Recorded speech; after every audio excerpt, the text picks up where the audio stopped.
Last night on 60 Minutes, we went inside the drug maker New England Compounding Center, known as NECC. It was the one that produced a contaminated steroid that has so far killed 50 patients and sickened nearly 700 others with fungal infections, including spinal meningitis. NECC outside Boston was a compounding pharmacy, and in 1998, Congress exempted compounding pharmacies from the oversight of the FDA.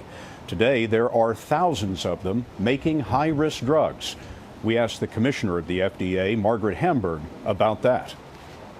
So if a patient goes into a clinic and the doctor or the nurse pulls out a vial of something, that patient has no way to know whether that drug has been approved by the FDA or not. Well, I think that's right under the current system, and what I think emerged in the meningitis outbreak was that many patients and their healthcare providers didn't realize that they, in fact, were using a compounded product. As commissioner of the FDA, then, you can't tell us, sitting here now, that every drug being used in the United States is safe and effective.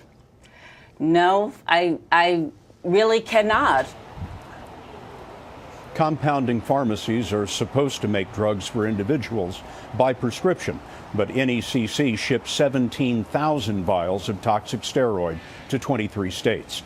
Dr. Hamburg is now asking Congress to return oversight of the compounding industry to the FDA.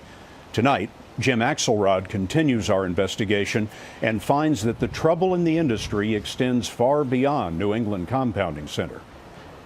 When the FDA raided the New England Compounding Center last October, inspectors found major violations, including visible specks of black fungus in drug vials. That is indeed unusual in the profession of pharmacy, to see such blatant disregard for human life and for the professional standards that we hold dear. David Miller is the head of the International Academy of Compounding Pharmacists. The IACP represents these companies that tailor or compound medicines for specific patients. Are you satisfied with how safe the industry is?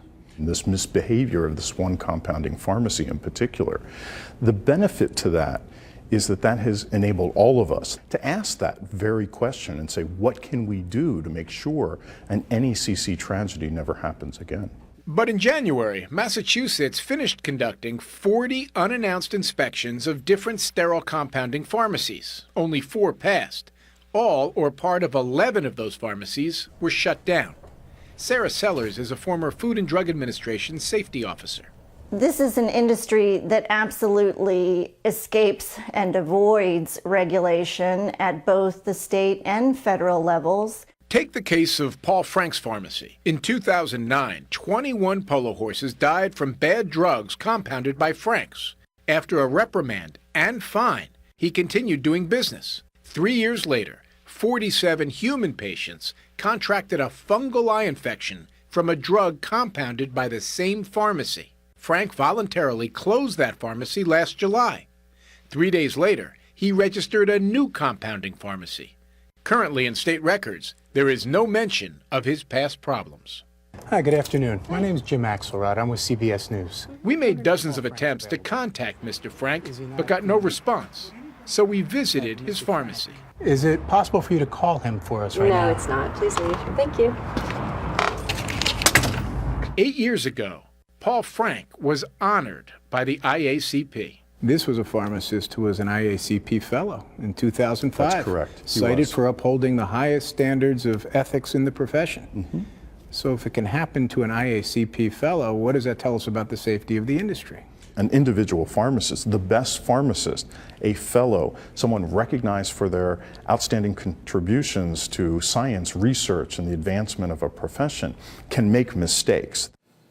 We contacted the Florida Department of Health about Paul Frank. They told us his past disciplinary cases are on file, but you can only find them if you search by his name.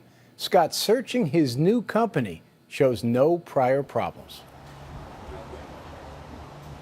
Jim, thanks very much.